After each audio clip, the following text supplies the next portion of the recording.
Hello friends, नमस्ते। कैसे हो आप लोग। इस वीडियो में हम इंडियन पॉलिटिक्स के ऊपर top 60 most important MCQ question practice करेंगे। आज हमारा सब टॉपिक है कॉन्स्टिट्यूशनल अमेंडमेंट, ठीक है ना। क्वेश्चन नंबर 1 क्या पूछा गया, देखिए।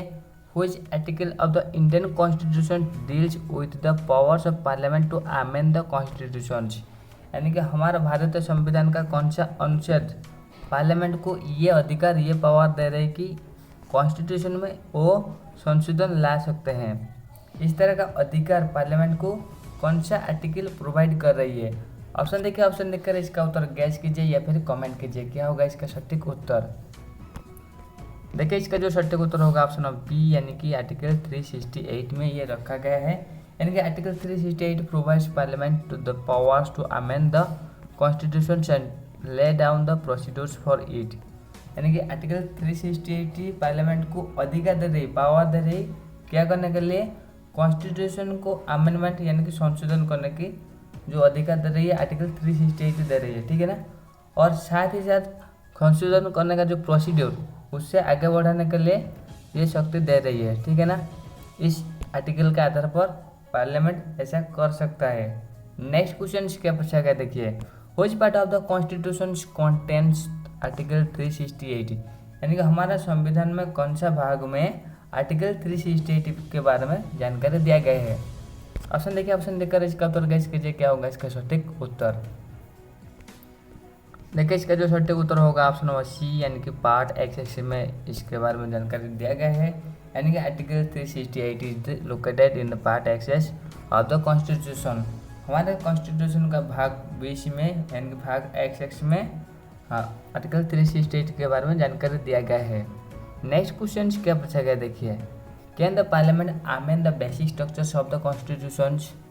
क्या पार्लियामेंट हमारे संविधान में जो बेसिक स्ट्रक्चर रखा गया है, संविधान का जो बेसिक स्ट्रक्चर है उसमें कोई बदलाव अल्टर कर सकता है क्या पार्लियामेंट, उसमें कोई संशोधन कर सकता है क्या पार्लियामेंट। ऑप्शन देखिए, ऑप्शन देखकर इसका उत्तर गैस कीजिए क्या होगा इसका सटीक उत्तर।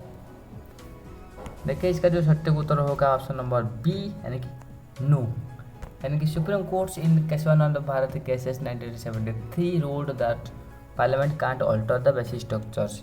यानी कि सुप्रीम कोर्ट ये जजमेंट दिया है, ये राय दिया है कि यानी किस केस में, केशवानंद भारती केसेस में कौन सा राय दिया है, यानी कि पार्लियामेंट बेसिक स्ट्रक्चर नहीं चेंज कर सकता है हमारे संविधान का, ठीक है ना। नेक्स्ट क्वेश्चन क्या पूछा गया, देखिए। Keshavananda Bharati cases 1973 is related to. यानी केशवानंद भारती केसेस जो है 1973 ये किससे जड़ित है। ऑप्शन देखिए, ऑप्शन देखकर इसका उत्तर गैस कीजिए क्या होगा इसका सटीक उत्तर। देखिए, इसका जो सटीक उत्तर होगा ऑप्शन ऑफ बी, यानी कि बेसिक स्ट्रक्चर्स ऑफ डॉक्ट्रिन्स। यानी कि हमारा जो संविधान का जो बेसिक स्ट्रक्चर है उसमें कोई बदलाव नहीं कर सकता है, उसमें कोई अमेंडमेंट नहीं लाया जा सकता है। यानी the cases establish the structures of the basic structures limiting parliaments amending powers. ये क्या कर रही है, पार्लियामेंट का जो अमेंडिंग पावर उसमें लिमिट कर रही है। नेक्स्ट क्वेश्चन क्या पूछा गया, देखिए। How many methods of amendments are provided in the Indian constitution. हमारे भारतीय संविधान में कितने प्रकार का मेथड रखा गया है अमेंडमेंट करने के लिए। ऑप्शन देखिए, ऑप्शन देकर इसका उत्तर गैस कीजिए क्या होगा इसका सटीक उत्तर। देखिए, इसका जो सटीक उत्तर है ऑप्शन नंबर सी, यानी कि 3 प्रकार रखा गया है। यानी the constitution provides 3 methods to amendments. यानी कि 3 मेथड रखा गया है कॉन्स्टिट्यूशन का अमेंडमेंट करने के लिए। कितने मेथड रखा गया है, बस 3 ही मेथड रखा गया है, ठीक है। नेक्स्ट क्वेश्चन क्या पूछा गया, देखिए। Which methods of amendments is based on simple majority of parliament.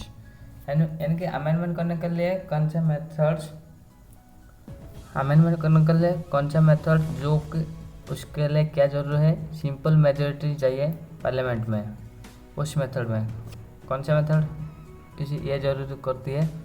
Option देखिए, ऑप्शन देखकर इसका उत्तर गैस कीजिए क्या होगा इसका सटीक उत्तर। देखिए, इसका जो सटीक उत्तर है ऑप्शन नंबर ए, यानी कि मेथड 1। यानी कि मेथड 1 क्या कर रही है, यानी कि method 1 is equal simple majority and applies to certain subjects like citizenship. यानी कि ये क्या करे, ये मेथड, इस मेथड से यानी कि मेथड 1 से कॉन्स्टिट्यूशन का संशोधन जो करा जाता है उसके लिए क्या जरूरी है, बस सिंपल मेजोरिटी का जो सपोर्ट होना चाहिए पार्लियामेंट में, ठीक है ना। जैसे कि सिटीजनशिप में अगर कोई बदलाव लाया जाता है, उसमें कोई संशोधन करा जाता है, उसमें पार्लियामेंट में सिंपल मेजोरिटी का सपोर्ट होना चाहिए। क्या पूछा गया, देखिए amendments under method 1 are not deemed to be amendments for the purpose of which articles, यानी कि मेथड 1 में जिस तरह अमेंडमेंट किया जाता है, इनमें से किस आर्टिकल के तहत जिस तरह अमेंडमेंट होता है उस तरह इसे नहीं माना जाता है। ऑप्शन देखिए, ऑप्शन देखकर इसका उत्तर गैस कीजिए क्या होगा इसका सटीक उत्तर, या फिर कमेंट कीजिए।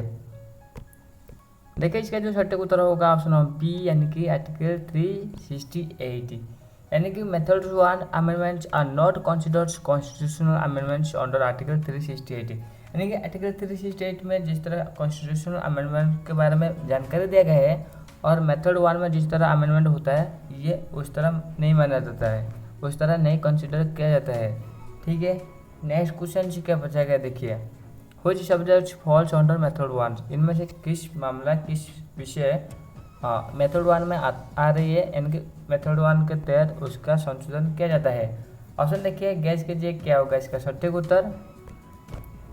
देखिए इसका जो सटीक उत्तर है ऑप्शन नंबर ए, यानी कि सिटीजनशिप्स एंड SC/ST प्रोविजन्स, यानी कि सिटीजनशिप्स ये विषय एंड SC/ST प्रोविजन ये विषय, ये जो दोनों विषय है ये मेथड 1 में आ रही है। ठीक है ना, यानी कि method 1 applies to the methods like the citizenships, creating establishing second chambers, SC/ST provisions, यानी कि मेथड 1 किस मामले के ऊपर अप्लाई किया जा रही है, ये सिटीजनशिप का क्रिएशन, सिटीजनशिप नया बनाने के लिए, और अब्लिशन ऑफ सेकंड चैम्बर, यानी कि दोनों सदन जो सेकंड चैम्बर बनता है उस सदन को रुकने के लिए, समाप्त करने के लिए, और SC/ST प्रोविजन के तहत जो जानकारी है या फिर जो विषय है ये मेथड 1 में संशोधन किया जाता है। ठीक है, नेक्स्ट क्वेश्चन क्या पूछा गया, देखिए method 2 requires what majority in both houses of the parliaments,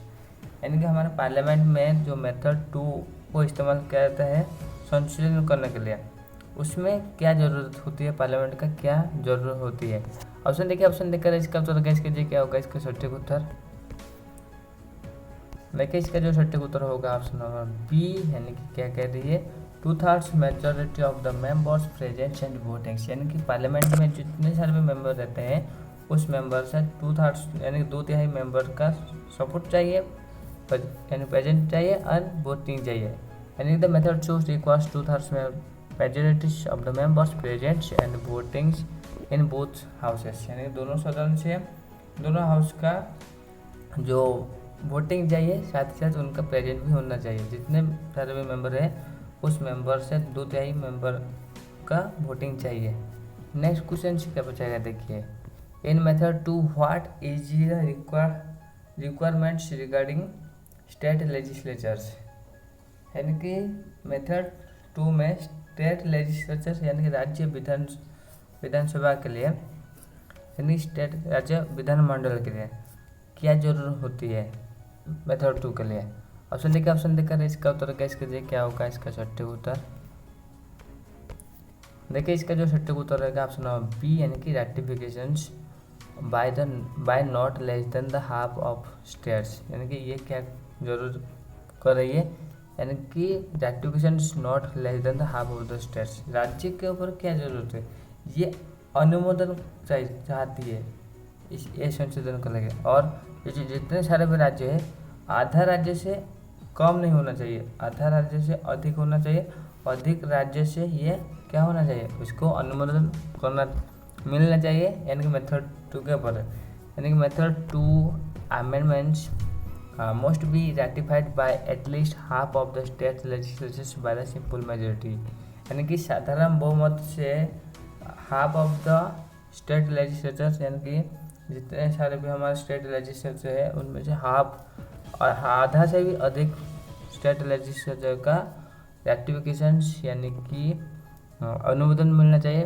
method 2 को आगे बढ़ाने के लिए। ठीक है, नेक्स्ट क्वेश्चन क्या पूछा गया, देखिए what subjects are amendments using method 2, यानी मेथड 2 के तहत जो अमेंडमेंट होता है वो किस किस मामले के ऊपर अमेंडमेंट्स होता है। ऑप्शन देखिए, ऑप्शन देखकर इसका उत्तर गैस कीजिए क्या होगा इसका सटीक उत्तर। देखिए इसका जो सटीक उत्तर होगा ऑप्शन नंबर ए, यानी कि इलेक्शंस ऑफ प्रेसिडेंट्स। यानी कि मेथड 2 में जो अमेंडमेंट होता है वो किस किस मामले के ऊपर होता है। एक होता है इलेक्शंस ऑफ द प्रेसिडेंट्स, ठीक है। सेकंड होता है एग्जीक्यूटिव पावर्स। थर्ड होता है divisions of legislative powers. And fourth जो होता है जुडिशरी। ये जो 4 मामले हैं इसके ऊपर मेथड 2 के द्वारा संशोधन किया जाता है, ठीक है। यानी कि method 2 covers the methods affecting central states relation. यानी कि मेथड 2 कवर क्या कर रही है, यानी कि सेंट्रल स्टेट के रिलेशन से जुड़े जानकारी, यानी कि जुड़े मामले के ऊपर वो संशोधन लाते हैं। एंड द हायर जुडिशरी, इस मामले के से जुड़े विषय पर वो क्या करते हैं, संशोधन लाते हैं, ठीक है ना। मेथड 2 के तहत ऐसा होता है। नेक्स्ट क्वेश्चन क्या पूछा गया, देखिए does method 3 requires certification by the states. क्या मेथड 3 के लिए स्टेट का अनुमोदन चाहिए। ऑप्शन देखिए, ऑप्शन देखकर इसका उत्तर गैस कीजिए क्या होगा इसका सटीक उत्तर। देखिए इसका जो सटीक उत्तर होगा ऑप्शन नंबर बी, यानी कि no. Method 3 does not require state ratification. यानी कि स्टेट का कोई भी रैटिफिकेशन जरूर नहीं होती है मेथड 3 के लिए। Next question, which subjects falls under method 3। Method 3 के अंदर किस विषय आते हैं। ऑप्शन देखकर इसका उत्तर गैस कीजिए क्या होगा इसका सटीक उत्तर। देखिए इसका जो सटीक उत्तर रहेगा ऑप्शन नंबर बी, यानी कि क्या क्या मामले आ रही है, क्या क्या विषय, यानी fundamental rights and directive principles, ये दोनों आ रही है। यानी कि method 3 applies to the fundamental rights, directive principles and other provisions not methods 1 and 2। यानी कि मेथड 1 2 में जो मामला आ रहे उसको छोड़कर बाकी जैसे कि फंडामेंटल राइट्स हो गया, डायरेक्टिव प्रिंसिपल हो गया, ये सारे मेथड 3 के आधार पर संशोधन किया जाता है, ठीक है। नेक्स्ट क्वेश्चन क्या पूछा गया, देखिए which methods is used to amend article 368 itself. यानी कि किस मेथड के माध्यम से आर्टिकल 368 का अमेंडमेंट किया जाता है। ऑप्शन देखिए, ऑप्शन देखकर इसका उत्तर गैस कीजिए क्या होगा इसका सटीक उत्तर। देखिए इसका जो सटीक उत्तर होगा ऑप्शन नंबर बी, यानी कि मेथड 2 के आधार पर आर्टिकल 368 का भी संशोधन किया जा सकता है। यानी कि article amendments of article 368 follows method 2 requiring the parliamentary and state approval. जिसमें क्या रिक्वायर कर रहे हैं, क्या जरूरत होती है, पार्लियामेंट्री एंड स्टेट अप्रूवल जरूर होती है, ठीक है। नेक्स्ट क्वेश्चन क्या पूछा है, देखिए can parliament amend the executive powers of unions and states using method 1। अगर यहाँ पर सवाल ऐसा रहा, क्या पार्लियामेंट्स अमेंड कर सकता है executive power, union and state का जो एग्जीक्यूटिव पावर उसमें क्या पार्लियामेंट अमेंड कर सकता है यूजिंग मेथड 1 को यूज करके। ऑप्शन देखिए, गैस कीजिए। देखिए इसका जो सटीक उत्तर होगा ऑप्शन नंबर बी, यानी कि नो। यानी कि executive powers amends requires method 2। यानी कि अमेंडमेंट करने के लिए एग्जीक्यूटिव पावर का अमेंडमेंट करना, ये क्या रिक्वायर कर रही है, ये मेथड 2 का रिक्वायर कर रही है, नॉट सिंपल मेजोरिटी। और जो क्या ज़रूरत नहीं करती, इसमें सिंपल मेजोरिटी की ज़रूरत नहीं पड़ती है, ठीक है। Next question, method 1 amendments are usual for. यानी कि मेथड 1 अमेंडमेंट जो होता है ये यूजुअल किस मामले के ऊपर होता है। ऑप्शन देखिए, ऑप्शन देखकर इसका उत्तर गैस कीजिए क्या होगा इसका सटीक उत्तर। देखिए मेथड 1 में जो अमेंडमेंट होता है वो होता है just ordinary laws and related in certain matters. यानी कि जो ऑर्डिनरी लॉ होता है कुछ विशेष मामले में उसका संशोधन मेथड 1 के तहत होता है। यानी method 1 applies to the ordinary legislative subjects not constitutional structures. यानी कि संवैधानिक स्ट्रक्चर से, संवैधानिक संरचना से नहीं जुड़ा है। जैसे कि अदर जो है ऑर्डिनरी लेजिस्लेटिव लॉ जो है, कानून है, उस मामले में अगर कुछ संशोधन जरूर पड़ती है तो इस आधार पर यानी कि मेथड 1 को इस्तेमाल करके इसका संशोधन किया जाता है, ठीक है। नेक्स्ट क्वेश्चन क्या पूछा गया, देखिए मेथड 2 रिक्वायर्स। यानी कि मेथड 2 के लिए संशोधन, मेथड 2 के तहत इसे इस्तेमाल करके जो संशोधन किया जाता है और मेथड 2 के लिए क्या जरूरत होती है। ऑप्शन देखिए, ऑप्शन देखकर इसका उत्तर कैसे कीजिए क्या होगा इसका सटीक उत्तर। देखिए इसका जो सटीक उत्तर होगा ऑप्शन नंबर सी, यानी कि 2/3 majorities in both houses and the state ratifications. यानी कि इसमें क्या होता है ना, 2/3 मेजोरिटी चाहिए बूथ हाउसेस के लिए, यानी कि 2/3 सदस्य का मत चाहिए बूथ हाउसेस के लिए। साथ ही साथ स्टेट का रेटिफिकेशन यानी कि स्टेट का अनुमोदन मिलना चाहिए। यानी मेथड 2 इज ये special majority plus state ratification. यानी मेथड 2 क्या है, ये स्पेशल मेजोरिटी होता है, ठीक है ना। स्पेशल मेजोरिटी चाहिए इसके लिए, जैसे कि 2/3 यानी 2/3 of the majority in the booth houses, और प्लस और क्या चाहिए, स्टेट का जो रेटिफिकेशन, स्टेट का अनुमोदन चाहिए इसके, इस तरह संशोधन करने के लिए। नेक्स्ट क्वेश्चन क्या पूछेगा, देखिए which method is used to amend directive principles of the state policy. यानी directive principle of state policy को अमेंडमेंट करने के लिए किस मेथड का व्यवहार किया जाता है, यानी कि इस्तेमाल किया जाता है। ऑप्शन देखिए, ऑप्शन देखकर इसका उत्तर गैस कीजिए क्या होगा इसका सटीक उत्तर। देखिए इसका जो सटीक उत्तर होगा ऑप्शन सी, यानी कि किस मेथड को इस्तेमाल किया जाता है, यानी कि method 3 applies to the directive principles and use other unclassified provisions. यानी अदर जो अनक्लासिफाइड प्रोविजन होता है उसको इस्तेमाल किया जाता है। साथ ही साथ method 3 applies to the directive principle को इसे इस्तेमाल किया जाता है, ठीक है। नेक्स्ट क्वेश्चन क्या पूछा गया, देखिए which amendments methods applies to abolitions of second chambers in the states. यानी कि किस अमेंडमेंट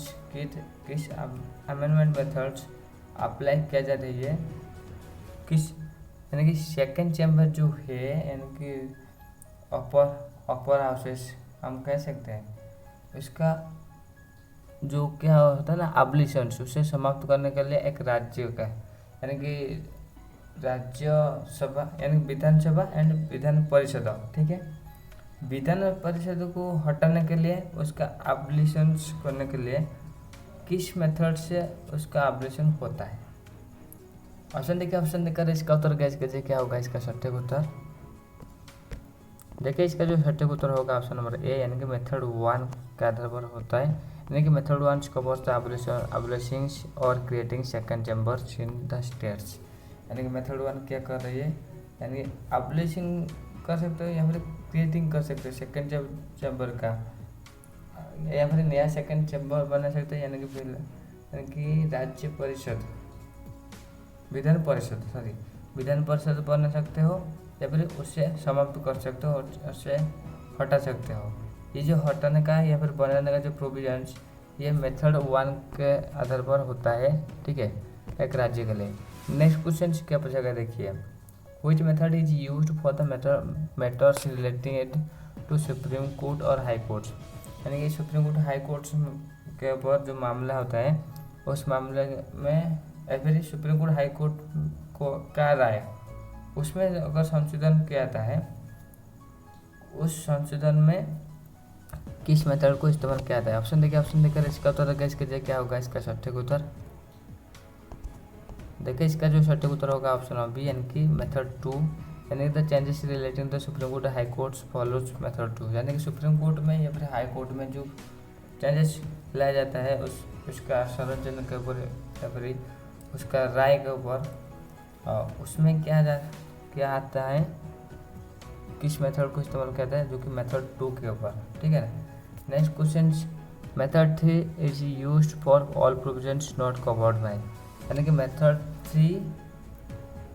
3 को बाकी सारे जो प्रोविजंस मामले हैं उसमें संशोधन किया जाता है, बट किस किस मामले को, यानी कि किस किस प्रकार को नहीं, यानी कि किस किस प्रकार के अंदर जो कुछ विषय आता है, सब्जेक्ट आता है, उसको छोड़कर बाकी सारे मामले में संशोधन लाया जाता है मेथड 3 के आधार पर। ऑप्शन देखिए गैस कीजिए क्या होगा इस प्रश्न का उत्तर। देखिए इस सवाल का जो उत्तर है वो है ऑप्शन नंबर सी, यानी कि बोथ द मेथड 1 एंड 2। यानी कि मेथड 1-2 के विषय पर जो कुछ आता है, यानी मेथड 1 से 2, यानी कि method 3 covers residual provisions not the method 1-2। यानी कि मेथड 3 के तहत क्या होता है ना, रेसिडुअल प्रोविजन जो रखा गया है उसमें संशोधन लाया जाता है, ठीक है ना। नेक्स्ट क्वेश्चन क्या पूछा है, देखिए method 1 amendments requires approvals of. Method 1 का जो अमेंडमेंट होता है उसमें रिक्वायर होता है अप्रूवल्स। किसका अप्रूवल, किस तरह का अप्रूवल चाहिए। ऑप्शन देखिए, ऑप्शन देखकर इसका उत्तर गैस कीजिए क्या होगा इसका सटीक उत्तर।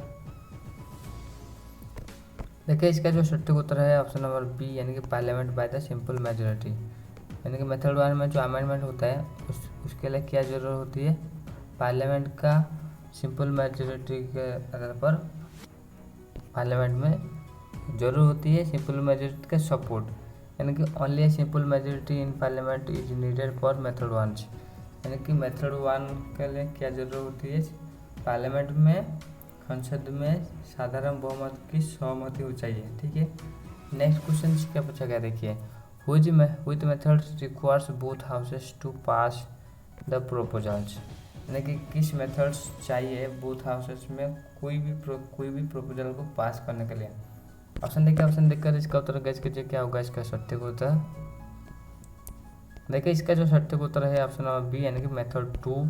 यानी कि method 2 requires the passage in both houses of parliament. यानी कि मेथड 2 क्या रिक्वायर कर रही है, both houses of the parliament में बोथ हाउसेस को रिक्वायर कर रही है। ठीक है, यानी कि दोनों हाउसेस से सहमति मिलना ये रिक्वायर कर रही है। ठीक है, नेक्स्ट क्वेश्चन क्या पूछा गया देखिए, for method 2 the amendment most get what majority in the houses present and voting. Houses में जितने ही सारे भी मेंबर्स है उनका वोटिंग में कितने % का वोटिंग चाहिए, सहमति चाहिए। ऑप्शन देखकर इसका उत्तर गैस कीजिए क्या होगा इसका सटीक उत्तर। किस तरह का सपोर्ट चाहिए, देखिए इसमें जो सपोर्ट चाहिए, इसमें जो सहमति चाहिए जो है 2/3 मेजोरिटी यानी 2/3 मेजोरिटी का सहमति चाहिए। यानी कि the majority needed in both houses is 2/3 of the members present and voting. 2/3 जो मेंबर होते हैं उनका वोटिंग और प्रेजेंसी को यह दर्शा रही है जरूर पड़ती है। नेक्स्ट क्वेश्चन क्या पूछा है देखिए, which methods applies to the matters relating to representations of states in parliaments. यानी किस मामले अप्लाई किया जा रही है matters relating to the representations of the states. यानी स्टेट एक राज्य का जो प्रतिनिधित्व किया था इन पार्लियामेंट में। ठीक है, उस राज्य का जो प्रतिनिधित्व होता है उसमें किस मेथड को इस्तेमाल किया जाता है। ऑप्शन देखकर इसका उत्तर गैस कीजिए क्या होगा इसका सटीक उत्तर। देखिए इसका जो सटीक उत्तर है ऑप्शन नंबर बी यानी कि मेथड 2 को इस्तेमाल किया जा रही है। यानी कि the representation of the states in the parliament requires method 2 amendments. यानी कि राज्य का जो प्रतिनिधित्व होता है पार्लियामेंट में वो क्या रिक्वायर कर रही है, मेथड 2 का रिक्वायर कर रही है। ठीक है ना, फॉर अमेंडमेंट करने के लिए। नेक्स्ट क्वेश्चन क्या पूछा गया देखिए, can the parliament amend provisions regarding the fundamental rights using method 2। यानी कि क्या पार्लियामेंट अमेंड कर सकता है, क्या पार्लियामेंट अमेंड कर सकता है provisions regarding the fundamental rights using method 2। यानी कि मेथड 2 को इस्तेमाल करके जो फंडामेंटल राइट के ऊपर क्या पार्लियामेंट संशोधन कर सकता है, यस या नो। देखिए इसका जो सटीक उत्तर होगा नो। यानी fundamental rights amendments follows method 3। यानी कि मेथड 3 के आधार पर फंडामेंटल राइट्स का अमेंडमेंट किया जाता है। ठीक है, नेक्स्ट क्वेश्चन क्या बचा है देखिए, in method 2 after parliamentary approvals the bill must be. यानी कि मेथड 2 में पार्लियामेंट्री अप्रूवल के बाद, ठीक है, बिल को क्या कराता है या फिर किसके पास भेजा जाता है या फिर उसके साथ क्या होता है। ऑप्शन देखकर इसका उत्तर गैस कीजिए क्या होगा इसका सटीक उत्तर। देखिए इसका जो सटीक उत्तर होगा ऑप्शन बी यानी कि क्या जरूरत पड़ती है, यानी कि ratified by the state legislatures. यानी कि अनुमोदन चाहिए राज्य विधान मंडल द्वारा। यानी कि the method 2 require the ratifications by the at least half of the state legislatures. यानी कि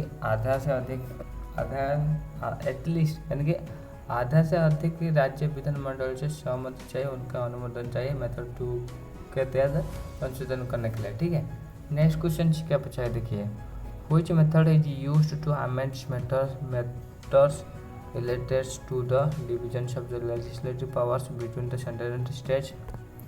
यानी किस मेथड को इस्तेमाल किया जाता है पर क्यों, टू अमेंड्स यानी कि संशोधन करने के लिए किस मामले को, division of the legislative powers. यानी कि यानी कि लेजिस्लेटिव पावर जो होता है उसमें डिवीजन जो होता है राज्य एंड सेंटर केंद्र के बीच में, उसमें जो संशोधन लाया था किस मेथड के तहत होता है। ऑप्शन देखिए, ऑप्शन देखकर इसका उत्तर गैस कीजिए क्या होगा इसका सटीक उत्तर। देखिए इसका जो सटीक उत्तर होगा ऑप्शन नंबर बी, यानी कि मेथड 2 के तहत इस तरह होता है। यानी कि method 2 applies to the central states legislative power. Central and state में जो लेजिस्लेटिव पावर होता है उसमें जो संशोधन लाया जाता है, ठीक है ना, वो किस मेथड के तहत होता है, जो मेथड 2 के तहत होता है। नेक्स्ट क्वेश्चन अभी जो हम प्रैक्टिस करेंगे constitution amendment and presidential assent, यानी कि प्रेसिडेंट के जो सहमति चाहिए उसके ऊपर कुछ एमसीक्यू करेंगे, ठीक है। यानी कि after a constitutional amendments bill is passed by the both houses of the parliament ratified by the state legislature, यानी कि राज्य विधानमंडल के द्वारा भी अनुमोदन मिल जाता है। इट इज प्रेजेंटेड टू, यानी कि देखिए पहला ये क्या होता है ना, राज्यसभा एंड लोकसभा दोनों सदन द्वारा पारित हो जाता है वो बिल, ठीक है। उसके बाद स्टेट लेजिस्लेचर के द्वारा अनुमोदन मिल जाता है। इसके बाद किसके समक्ष रखा जाता है, किसके समक्ष प्रस्तुत किया जाता है। ऑप्शन देखिए, ऑप्शन देखकर इसका उत्तर गैस कीजिए क्या होगा इसका सटीक उत्तर। देखिए इसका जो सटीक उत्तर होगा ऑप्शन बी, यानी कि क्या होता है ना, प्रेसिडेंट के समक्ष प्रस्तुत किया जाता है। यानी कि after parliamentary approval state ratification if required the bill is presented to the president for assents, यानी कि पार्लियामेंट्री अप्रूवल के बाद एंड राज्य का अनुमोदन के बाद बिल को किसके समक्ष रखा जाता है, प्रेसिडेंट के समक्ष रखा जाता है। उनका सहमति, उनका स्वीकृति की जरूरत पड़ती है, ठीक है ना, उस बिल को एक लॉ की तरह यानी कि कानून की तरह बनाने के लिए, एक एक्ट की तरह बनाने के लिए, ठीक है। नेक्स्ट क्वेश्चन क्या बचा है देखिए, which amendments confirm that the president can't without assent and return the amendment bills for reconsideration, यानी कि इनमें से किस संशोधन ने, किस अमेंडमेंट ने ये कंफर्म किया है कि यानी पहले प्रेसिडेंट का जो पावर होता है कि वो सहमति दे सकते हैं या फिर रिटर्न कर सकते हैं एक बिल को रिकंसिडरेशन करने के लिए, उस तरह का अधिकार नहीं मिला प्रेसिडेंट को, उसमें लिमिट रख दिया गया है। यानी कि इस तरह का जो अधिकार था उस अधिकार को हटा दिया गया है। यानी किस अमेंडमेंट के बाद इस तरह हुआ, देखिए इसका जो सटीक उत्तर होगा ऑप्शन बी, यानी कि 24th अमेंडमेंट के बाद। यानी 24th amendment act 1971 clarified that the president must give assent to constitutional amendment bill, यानी कि कॉन्स्टिट्यूशनल अमेंडमेंट बिल के लिए प्रेसिडेंट क्या करेंगे, सहमति देंगे, असेंट देंगे, ठीक है ना। यानी कि 24th अमेंडमेंट एक्ट 1971 के तहत इस तरह होता है। नेक्स्ट क्वेश्चन क्या पूछेगा देखिए, after the president assents the bill, यानी कि अगर प्रेसिडेंट असेंट यानी कि सहमति देते हैं उसके बाद बिल के ऊपर क्या प्रभाव पड़ता है, यानी कि बिल क्या हो जाता है। ऑप्शन देखिए, ऑप्शन देखकर इसका उत्तर गैस कीजिए क्या होगा इसका सटीक उत्तर। देखिए बिल जो होता है वो क्या बन जाता है, एक एक्ट की तरह बन जाता है। क्या बन जाता है, एक एक्ट बन जाता है, ठीक है। यानी the become an act and amends the constitution once assented by the presidents.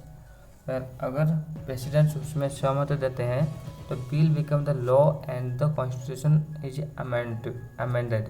यानी कि बिल को क्या आता है, क्या कहा जाता है, बिल एक कानून बन जाता है, यानी कि एक्ट बन जाता है।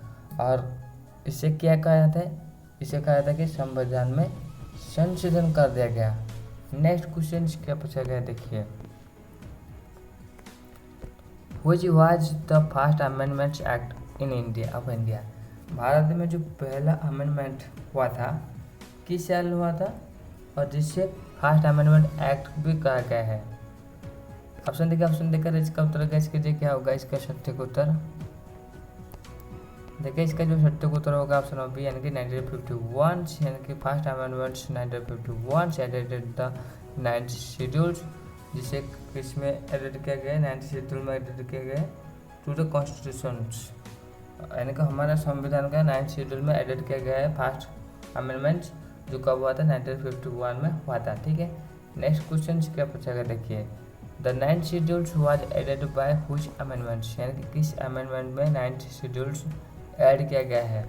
ऑप्शन देखिए, ऑप्शन देखकर इसका उत्तर गैस कीजिए क्या होगा इसका सटीक उत्तर। देखिए 9th शेड्यूल में जो अमेंडमेंट किया गया है उस अमेंडमेंट को क्या कहा गया है जो है, और उस शेड्यूल को किस अमेंडमेंट के बाद ऐड किया गया था हमारे संविधान में, जो कि है first amendment 1951 introduce the 9th schedules to protect certain law from judicial review, यानी कि जुडिशियल रिव्यू से कुछ लॉ को प्रोटेक्ट देने के लिए, यानी कि सर्टेन लॉ को सुरक्षा देने के लिए 9th शेड्यूल को इंट्रोड्यूस किया गया था, जो फर्स्ट अमेंडमेंट के माध्यम से हुआ था कब 1951 में। ठीक है, नेक्स्ट क्वेश्चन क्या बचा है देखिए, the 7th amendment 1956 was necessitated due to, यानी कि जो सेवेंथ अमेंडमेंट हुआ था 1956, ठीक है, ये जरूर होती है, पर क्यों इस अमेंडमेंट के द्वारा क्या हुआ था। ऑप्शन देखिए, ऑप्शन देखकर इसका उत्तर गैस कीजिए क्या होगा इसका सटीक उत्तर। देखिए इसका जो सटीक उत्तर होगा ऑप्शन ऑफ बी, यानी कि reorganization of states on linguistic basis, यानी कि राज्य का जो रीऑर्गेनाइजेशन किया गया था बहुत सारे राज्य का, किस आधार पर, लिंग्विस्टिक यानी कि भाषा आधार पर राज्य का विभाजन हुआ था, यानी कि बहुत सारे राज्य बन गए थे, और जो कब बना था किस अमेंडमेंट के बाद, जो कि 7th अमेंडमेंट के माध्यम से हुआ था। ठीक है, यानी कि 7th amendment follow the state organization act 1956। Next question क्या बचा है देखिए, the 8th amendment 1959 extended special provisions for, यानी कि ये एक्सटेंडेड करा 8th अमेंडमेंट जो हो रही है 1959 में, ये विस्तार किया स्पेशल कुछ जो विशेष प्रोविजन रखा गया था कुछ मामले के ऊपर, और वो मामला क्या है आपको कमेंट करना है जिसमें विस्तार लाया गया था। ऑप्शन देखिए, ऑप्शन देखकर इसका उत्तर गैस कीजिए क्या होगा इसका सटीक उत्तर। देखिए इसका जो सटीक उत्तर है ऑप्शन ऑफ बी, यानी कि किस मामले के ऊपर, यानी कि reservation of the seats for SC STs and Anglo Indians, यानी कि the SC STs and Anglo Indian के लिए जो सीट रिजर्वेशन करा जा रही है उसमें एक्सटेंशन लाया गया था, यानी कि it extended reservation in the Lok Sabha and state assembly for 10 years 1960 से लेकर 1970 तक। ठीक है ना, ये एक्सटेंड कर रहा था। ठीक है, नेक्स्ट क्वेश्चन क्या बचा है देखिए, the 9th amendment 1960 was related to, यानी कि 1960 में जो 9th अमेंडमेंट हो रही है ये किससे जोड़े थे। ऑप्शन देखिए, ऑप्शन देखकर इसका उत्तर गैस कीजिए क्या होगा इसका सटीक उत्तर।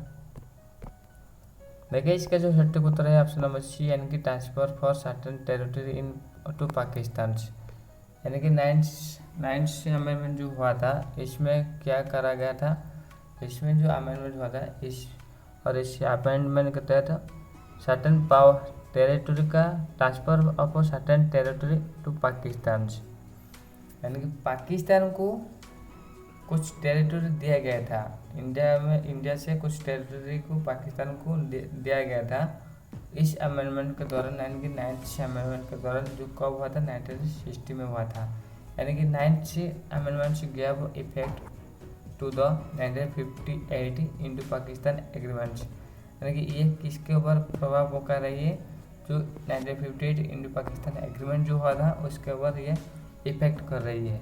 नेक्स्ट क्वेश्चन क्या पूछा गया देखिए, which amendments incorporated Dadra and Nagar Haveli as a unit territory, यानी कि किस अमेंडमेंट ने दादरा एंड नगर हवेली को एक यूनियन टेरिटरी की तरह मान्यता दिया। ऑप्शन देखिए, ऑप्शन दिखकर इसका उत्तर गैस कीजिए क्या होगा इसका सटीक उत्तर। देखिए इसका जो सटीक उत्तर है ऑप्शन सी, यानी कि 10th अमेंडमेंट ने दादरा एंड नगर हवेली को एक यूनियन टेरिटरी की तरह मान्यता दिया, यानी कि 10th अमेंडमेंट 1961 में Dadra and Nagar Haveli A union territory, ये दादरा नगर हवेली को क्या कर रही है, एक यूनियन टेरिटरी द्वारा मान्यता दे रही है। ठीक है, नेक्स्ट क्वेश्चन क्या पूछा है देखिए, द 12th अमेंडमेंट 1962 इनकॉर्पोरेट, यानी कि 12th अमेंडमेंट जो हुआ था के आधार पर क्या क्या हुआ था, किस राज्य बना था? ऑप्शन देखिए, ऑप्शन देकर इसका उत्तर गैस कीजिए। क्या हुआ था, किसके ऊपर प्रभाव पड़ा? देखिए इसमें जो सटीक उत्तर होगा ऑप्शन सी यानी कि गोवा डामन ड्यू। यानी कि यहाँ पर ये जो 12th अमेंडमेंट किन किन राज्य या फिर किन किन क्षेत्र के ऊपर प्रभाव पड़ेगा, जो कि है गोवा डामन ड्यू। और इसको क्या कर दिया गया, इसे ये सब को यूनियन टेरिटरी में कन्वर्ट कर दिया गया था। ठीक है, नेक्स्ट क्वेश्चन क्या बचेगा देखिए। The 13th amendment 1962 created which states, यानी कि 13th अमेंडमेंट जो हुआ था 1962 में, इसमें कौन सा राज्य बना था? ऑप्शन देखिए, ऑप्शन देखकर इसका उत्तर गैस कीजिए। क्या होगा इसका सटीक उत्तर? देखिए इसका जो सटीक उत्तर है ऑप्शन नंबर बी यानी कि नागालैंड बना था। क्या बना था? नागालैंड बना था। यानी कि 13th amendment led to the certain creation of the Nagaland as a states. यानी कि 13th अमेंडमेंट जो है ये लीड टू क्या लीड कर रही है, creation of the Nagaland, Nagaland का क्रिएशन को ये प्राधान्य दे रही है। और नागालैंड को क्या बना दिया, एक राज्य की तरह बना दिया गया। ठीक है, नेक्स्ट क्वेश्चन क्या पूछा गया देखिए। Which amendments extended reservations provisions for SC STs Anglo Indians for 10 years starting 1960। यानी कि 1960 से लेकर 1970 तक उनका एक्सटेंशन कर दिया गया रिजर्वेशन पीरियड का। ठीक है, किन के लिए, एससीज के लिए, एसटीज के लिए एंड एंग्लो इंडियन के लिए। और किस अमेंडमेंट के माध्यम से इस तरह का एक्सटेंशन हुआ था? ऑप्शन देखिए, ऑप्शन देखकर इसका उत्तर गैस कीजिए। क्या होगा इसका सटीक उत्तर? देखिए इसका जो सटीक उत्तर है ऑप्शन नंबर बी यानी कि 8th अमेंडमेंट के बाद इस तरह हुआ था। यानी कि 8th amendment 1959 continue the reservation for the periods until the 1970 तक। यानी कि ये रिजर्वेशन पीरियड को किस तक एक्सटेंड कर दिया गया था, 1970 तक। ठीक है, नेक्स्ट क्वेश्चन क्या पूछा गया देखिए। The president's assent is required for, president का जो सहमति चाहिए किस मामले के ऊपर चाहिए? ऑप्शन देखिए, ऑप्शन देखकर इसका उत्तर गैस कीजिए। क्या होगा इसका सटीक उत्तर? देखिए प्रेसिडेंट का जो असेंट चाहिए वो कॉन्स्टिट्यूशनल अमेंडमेंट बिल के लिए चाहिए। यानी कि all the constitutional amendment bills require the president's formal assent. यानी कि प्रेसिडेंट का जो फॉर्मली सहमति चाहिए, असेंट चाहिए, सारे जो कॉन्स्टिट्यूशनल अमेंडमेंट बिल के ऊपर रहता है उनका असेंट जरूर पड़ती है। नेक्स्ट क्वेश्चन क्या पूछा गया देखिए। Which amendments was necessitated due to the reorganisation of states on linguistic basis. यानी कि भाषा आधारित जो राज्य बना था किस अमेंडमेंट के द्वारा इस तरह हुआ था? ऑप्शन देखिए, ऑप्शन देखकर इसका उत्तर गैस कीजिए। क्या होगा इसका सटीक उत्तर? देखिए इसका जो सटीक उत्तर है ऑप्शन नंबर बी यानी कि 7th अमेंडमेंट। यानी कि 7th अमेंडमेंट जो 1956 में हुआ था, ये क्या फॉलो कर रही है, स्टेट रीऑर्गेनाइजेशन एक्ट फॉलो कर रही है, जिसमें क्या होता है ना, भाषा आधार पर बहुत सारा राज्य बना था। ठीक है ना। नेक्स्ट क्वेश्चन क्या पूछा गया देखिए। 24th amendment 1971 was pass to. यानी कि 24th अमेंडमेंट 1971 जो है ये क्या किससे पास किया गया था? ऑप्शन देखिए, ऑप्शन देखकर इसका उत्तर गैस कीजिए। क्या होगा इसका सटीक उत्तर? देखिए इसका जो सटीक उत्तर है ऑप्शन नंबर बी यानी कि NC the president's can't without assents. यानी कि क्या सुनिश्चित कर रही है, प्रेसिडेंट जो है वो और उनका सहमति देने का यानी कि सहमति को वो रोक सकते हैं, यानी कि नहीं दे सकते हैं या फिर रिकंसिडरेशन करने के लिए बिल को भेज सकते हैं। इस तरह का अधिकार जो उनके पास था उसको हटा दिया गया। ठीक है ना। ये 24th अमेंडमेंट के द्वारा यानी कि 24th अमेंडमेंट के बाद हुआ था। यानी कि इस अमेंडमेंट के माध्यम से ये जो अधिकार था उनके पास, ये अधिकार को हटा दिया गया। यानी कि it remove the president's powers to without assents to constitutional amendment bill. यानी कॉन्स्टिट्यूशनल अमेंडमेंट बिल को वो क्या कर सकते हैं, वो जो रोकने का जो पावर था उनके पास उसे हटा दिया गया। नेक्स्ट क्वेश्चन क्या पूछा गया देखिए। Which amendments follows the 1958 Indo Pakistan agreements. यानी कि 1958 में जो इंडो पाकिस्तान एग्रीमेंट हुआ था, उस एग्रीमेंट के तहत भारत में जो कुछ क्षेत्र था वो पाकिस्तान को ट्रांसफ़र किया गया था भारत का कुछ टेरिटरी को। किस अमेंडमेंट के माध्यम से ये हुआ था? ऑप्शन देखिए, ऑप्शन देखकर इसका उत्तर गैस कीजिए क्या होगा इसका सटीक उत्तर। देखिए इसका जो सटीक उत्तर है ऑप्शन नंबर सी, यानी कि 9th अमेंडमेंट के बाद हुआ था। 9th अमेंडमेंट 1960 में हुआ था। ये implemented transfer of certain territories to the Pakistan, जिसके माध्यम से क्या हुआ था ना, इंडिया का कुछ टेरिटरी को पाकिस्तान को भेज दिया गया था। नेक्स्ट क्वेश्चन क्या पूछा है देखिए, the first political amendments to the constitution was, यानी कि हमारे संविधान का जो पहला बार पॉलिटिकल अमेंडमेंट हुआ था वो क्या कहा गया है? ऑप्शन देखिए, ऑप्शन देखकर इसका उत्तर गैस कीजिए क्या होगा इसका सटीक उत्तर। देखिए इसका जो सटीक उत्तर है ऑप्शन नंबर ए, यानी कि फर्स्ट अमेंडमेंट किया गया है जो कब हुआ था 1951 में हुआ था, to address the issue like the land reforms and the freedom of speech. यानी कि इस अमेंडमेंट के माध्यम से क्या करा गया, लैंड में संशोधन लाया गया था, लैंड में सुधार लाया गया था, साथ ही साथ फ्रीडम ऑफ स्पीच उसके ऊपर भी संशोधन लाया गया था। ठीक है, नेक्स्ट क्वेश्चन क्या पूछा गया देखिए, the president's assent is given after, यानी कि प्रेसिडेंट्स असेंट दिया था किसके बाद? ऑप्शन देखिए, ऑप्शन देखकर इसका उत्तर गैस कीजिए क्या होगा इसका सटीक उत्तर। देखिए प्रेसिडेंट असेंट कब दिया जाता है?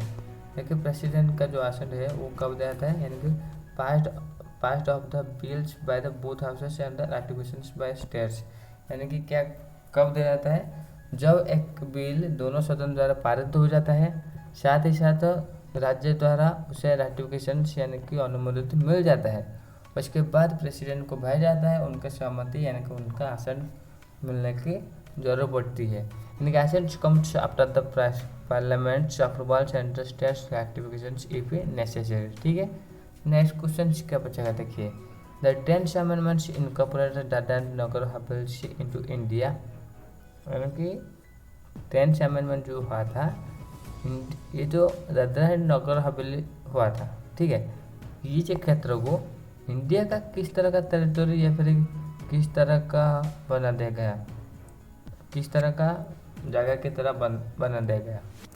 गैस कीजिए क्या होगा इसका सटीक उत्तर।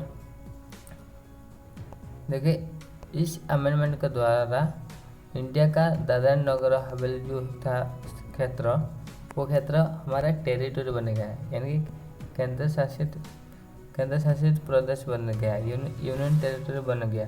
यानी कि 10th amendment 1961 made Dadra Nagar Haveli as A union territory, और इस अमेंडमेंट के बाद दादरा नगर हवेली क्या बन गया, यूनियन टेरिटरी बन गया। ठीक है, नेक्स्ट क्वेश्चन क्या पूछा गया देखिए, the 13th amendment is related to, यानी कि 13th अमेंडमेंट जो है ये किससे जुड़े थे? ऑप्शन देखिए, ऑप्शन देखकर इसका उत्तर गैस कीजिए क्या होगा इसका सटीक उत्तर। देखिए इसका जो सटीक उत्तर है ऑप्शन नंबर बी, यानी कि नागालैंड से जुड़ा है। किस मामले से ये रिलेट कर रहे हैं? नागालैंड से, यानी कि it declares Nagaland as a separate state in 1962, यानी कि ये क्या कर रही है, नागालैंड से जुड़ा है और सेपरेट स्टेट बना रहे 1962 के तहत। ठीक है, यानी कि इस अमेंडमेंट के माध्यम से नागालैंड बना था। नेक्स्ट क्वेश्चन क्या पूछा गया देखिए, after presidential assent the constitutional amendments, यानी कि प्रेसिडेंट के असेंट के बाद, ठीक है, हमारा जो कॉन्स्टिट्यूशनल अमेंडमेंट है, ठीक है, उसे किस तरह माना जाएगा? ऑप्शन देखिए, ऑप्शन देखकर इसका उत्तर गैस कीजिए क्या होगा इसका सटीक उत्तर। देखिए इसे इस तरह माना जाएगा कि बिकम एन एक्ट इमीडिएटली, यानी कि वो जो बिल होता है वो क्या होता है, एक एक्ट बन जाता है। ठीक है ना, यानी कि अमेंडमेंट्स बिकम्स लॉ इमीडिएटली, एक कानून बन जाता है once president gives assent, president के स्वीकृति के बाद। नेक्स्ट क्वेश्चन क्या पूछा है देखिए, 8th amendment was passed in which years, यानी कि 8th अमेंडमेंट जो हुआ था वो किस साल पारित हुआ था? ऑप्शन देखिए, ऑप्शन देखकर इसका उत्तर गैस कीजिए क्या होगा इसका सटीक उत्तर। किस साल ये पारित हुआ था? जो कि सटीक उत्तर होगा ऑप्शन नंबर बी, यानी कि 1959 में ये पारित हुआ था। यानी कि 8th amendment 1959 extended reservations for the states for the SC STs and Anglo Indians, यानी कि ये क्या कर रही है, ये एक्सटेंड कर रही है SC ST एंग्लो इंडियन कर ले जो सीट्स है, सीट का रिजर्वेशन का जो विस्तार इस अमेंडमेंट के माध्यम से हुआ था। ठीक है, नेक्स्ट क्वेश्चन क्या पूछा है देखिए, which amendments was related to the transfer of territory to Pakistan, यानी कि किस अमेंडमेंट ने, यानी कि पाकिस्तान का जो टेरिटरी का ट्रांसफ़र उससे जुड़ा है। यानी कि पाकिस्तान को जो क्षेत्र दिया गया था इस अमेंडमेंट के माध्यम से हमारे भारत का कुछ मामले को एक एग्रीमेंट के माध्यम से उनको दिया गया था। ऑप्शन देखकर इसका तो गैस कीजिए क्या होगा इसका सटीक उत्तर। देखिए इसका जो सटीक उत्तर होगा ऑप्शन नंबर बी, यानी कि 9th अमेंडमेंट के द्वारा इस तरह हुआ था। यानी कि 9th amendment 1960 deals with the territory transfer to the Pakistan. यानी कि ये किससे डील कर रही है, टेरिटरी ट्रांसफर, और किससे ट्रांसफर किया जाता है, टेरिटरी जो पाकिस्तान को ट्रांसफर किया जाता है। ठीक है, नेक्स्ट क्वेश्चन क्या पूछा है देखिए, the president can't withhold assent to a constitutional amendment due to which amendments. यानी कि प्रेसिडेंट कांट विदहोल्ड असेंट्स, यानी प्रेसिडेंट क्या कर रही है, उनका जो सहमति देने का जो अधिकार, उस सहमति वो देंगे, उसमें कोई भी रुकावट यानी कि वो नहीं रोक सकते। इस तरह का जो अधिकार उनके पास नहीं है। किस अमेंडमेंट के बाद ये अधिकार जो था कि रोकने के अधिकार उसे हटा दिया गया। ऑप्शन देखकर इसका थोड़ा कैच कीजिए क्या होगा इसका सटीक उत्तर। देखिए इसका जो सटीक उत्तर है ऑप्शन नंबर बी, यानी कि 24th अमेंडमेंट के बाद, यानी कि 24th amendment 1971 ensure the president must give assent. यानी कि इस अमेंडमेंट ने ये सुनिश्चित किया कि प्रेसिडेंट उस बिल के ऊपर खुद का जो स्वीकृति वो देंगे। ठीक है, नेक्स्ट क्वेश्चन क्या बचा है देखिए, which amendment created Nagaland as a state. यानी किस अमेंडमेंट ने क्रिएट किया था, यानी बनाया था नागालैंड को एक राज्य की तरह, उस अमेंडमेंट से हुआ था। ऑप्शन देकर इसका उत्तर गैस कीजिए क्या होगा इसका सटीक उत्तर। देखिए इसका जो सटीक उत्तर है ऑप्शन नंबर बी, यानी कि 13th अमेंडमेंट के द्वारा इस तरह हुआ था। यानी कि 13th अमेंडमेंट 1962 क्रिएटेड नागालैंड से ये क्या बना दिया गया, यानी नागालैंड बन गया इस अमेंडमेंट के बाद। ठीक है, नेक्स्ट क्वेश्चन क्या क्या देखिए, which amendments incorporate Goa Daman Diu as union territory. यानी कि किस अमेंडमेंट के माध्यम से गोवा बना, डामन ड्यू बना, किस तरह बना, क्या बन गया ये हमारा भारत का केंद्र प्रदेश बन गया, केंद्र शासित प्रदेश बन गया। ऑप्शन देकर इसका उत्तर गैस कीजिए क्या होगा इसका सटीक उत्तर। देखिए इसका जो सटीक उत्तर है ऑप्शन नंबर बी, यानी कि 12th अमेंडमेंट के बाद Goa Daman due union territory हमारे भारत में बन गया। Next question, all the constitutional amendment bills requires. जितने सारे भी कॉन्स्टिट्यूशनल अमेंडमेंट बिल है उसमें क्या जरूरत होती है, क्या रिक्वायर कर रही है। ऑप्शन देखिए गैस कीजिए क्या होगा इसका सटीक उत्तर। देखिए उसमें जो रिक्वायर कर रही है ऑप्शन नंबर सी ठीक रहेगा, यानी कि बोथ पार्लियामेंट का अप्रूवल चाहिए, प्रेसिडेंशियल असेंट चाहिए, उनका सहमति चाहिए, plus state ratification if requires. यानी कि राज्य का भी अनुमोदन चाहिए, प्रेसिडेंट का भी सहमति चाहिए, साथ ही साथ दोनों सदनों द्वारा यानी कि लोकसभा राज्यसभा द्वारा बिल पारित होना चाहिए, उनका अप्रूवल मिलना चाहिए। यानी the amendments become law after the parliament approvals. Parliament का अप्रूवल के बाद राटिफिकेशन बाय द स्टेट के राटिफिकेशन के बाद, यानी कि कुछ स्टेट में ये नहीं है, और प्रेसिडेंट के आसन के बाद। ठीक है ना, तो फ्रेंड्स आशा करते हैं आपको ये वीडियो बहुत हेल्पफुल हुआ होगा। अगर हेल्पफुल हुआ है तो channel like comment share and subscribe कीजिए। इसका वीडियो पाने के लिए आप हमारे टेलीग्राम ग्रुप में ज्वाइन हो जाए, जिसका लिंक आप वीडियो डिस्क्रिप्शन में पाए जाएंगे। साथ ही साथ ये जो क्लासेस है क्लास नंबर 58 है। ठीक है, और प्रीवियस ऑल क्लासेस में हम इंडियन पॉलिटिक्स के ऊपर जितने सारे भी सब टॉपिक है हम कवर किए हैं, जो कि आपको बहुत हेल्पफुल होगा जीके जीएस सेक्शन के लिए और सारे कॉम्पिटिटिव एग्जाम के लिए। आप इस प्लेलिस्ट को जरूर विजिट कीजिए। साथ ही साथ हमें सपोर्ट करने के लिए आप कुछ भी हमें पेमेंट कर सकते हैं, ताकि हम इस तरह वीडियो जारी रख पाएँ। So thank you for watching this